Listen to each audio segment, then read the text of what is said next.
بسم الله الرحمن الرحيم. In the name of Allah, the most compassionate, most merciful. O my people, how is it that I invite you to salvation while you invite me to the fire?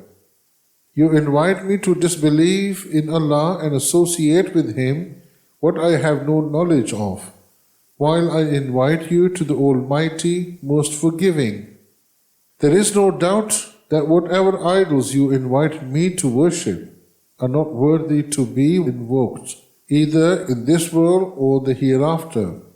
Undoubtedly, our return is to Allah, and the transgressors will be the inmates of the fire. You will remember what I say to you, and I entrust my affairs to Allah. Surely, Allah is all-seeing of all His servants. So Allah protected him from the evil of their schemes, and Pharaoh's people were overwhelmed by an evil punishment. They are exposed to the fire in their graves, morning and evening, and on the day the hour will be established, it will be said, admit Pharaoh's people into the harshest punishment of hell. Consider the day when they will dispute in the fire, and the lowly followers will appeal to the arrogant leaders. We were your dedicated followers. Will you then shield us from a portion of the fire? The arrogant will say, we are all in it, for Allah has already passed judgment over His servants. And those in the fire will cry out to the keepers of hell, pray to your Lord to lighten the torment for us even for one day.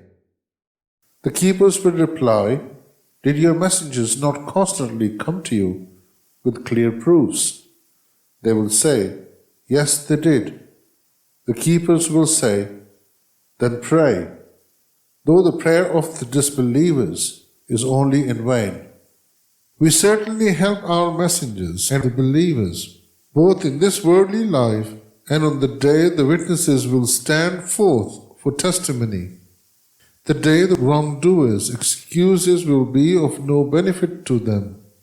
They will be condemned and will have the worst outcome. And indeed, we gave Moses true guidance and made the children of Israel inherit the scripture, a guide and a reminder to people of reason. So be patient, O Prophet, for Allah's promise is certainly true. Seek forgiveness for your shortcomings and glorify the praises of your Lord morning and evening. Surely those who dispute Allah's signs with no proof given to them have nothing in their hearts but greed for dominance, which they will never attain.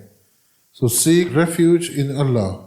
Indeed, He alone is the all-hearing, all-seeing.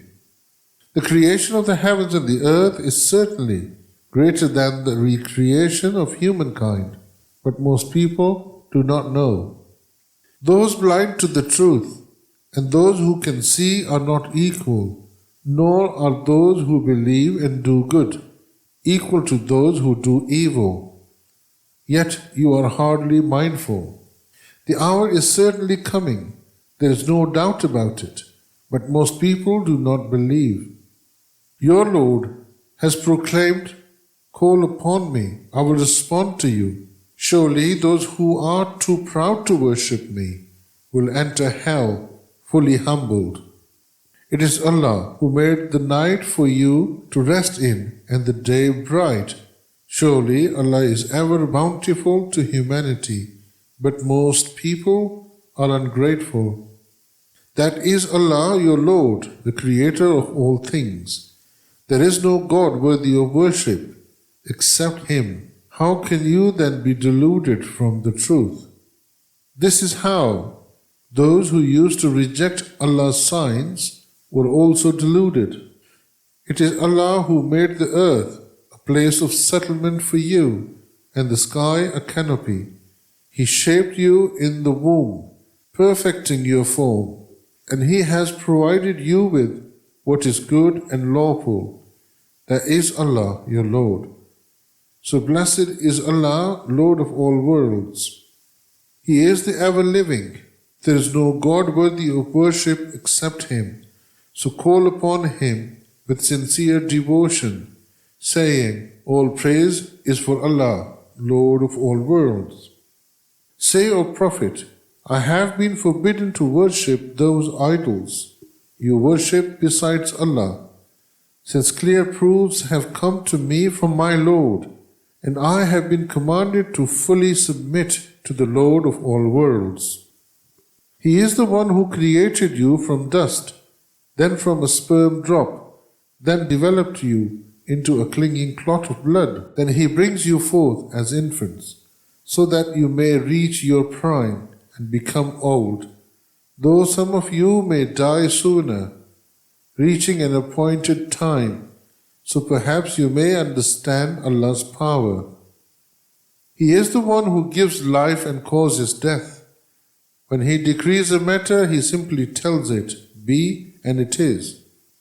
Have you not seen how those who dispute Allah's signs are turned away? They are the ones who reject this book and all scriptures we sent our messengers with, so they will know the consequences. When shackles will be around their necks and chains on their legs, they will be dragged through boiling water, then burnt in the fire as fuel. Then they will be asked, Where are those idols you used to associate with Allah? They will cry, They have all failed us. In fact, we did not invoke anything real before. This is how Allah leaves the disbelievers to stray. They will be told, This punishment is for being prideful on earth unjustly and for acting arrogantly. Enter the gates of hell to stay there forever. What an evil home for the arrogant. So be patient, O Prophet. Surely Allah's promise is true. Whether we show you some of what we threaten them with, or cause you to die before that, to us they will all be returned. We already sent messengers before you. We have told you the stories of some of them, while others we have not. It was not for any messenger to bring a sign without Allah's permission, but when Allah's decree comes, judgment will be passed with fairness, and the people of falsehood will then be in total loss. It is Allah who made cattle for you, so that you may ride some and eat others. Also, you find in them other benefits, and by means of them you may reach destinations you desire, and you are carried upon some of them and upon ships. And He shows you His signs. Now which of Allah's signs will you deny?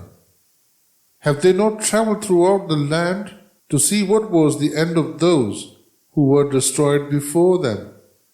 They were far superior in might and richer in monuments throughout the land, but their worldly gains were of no benefit to them.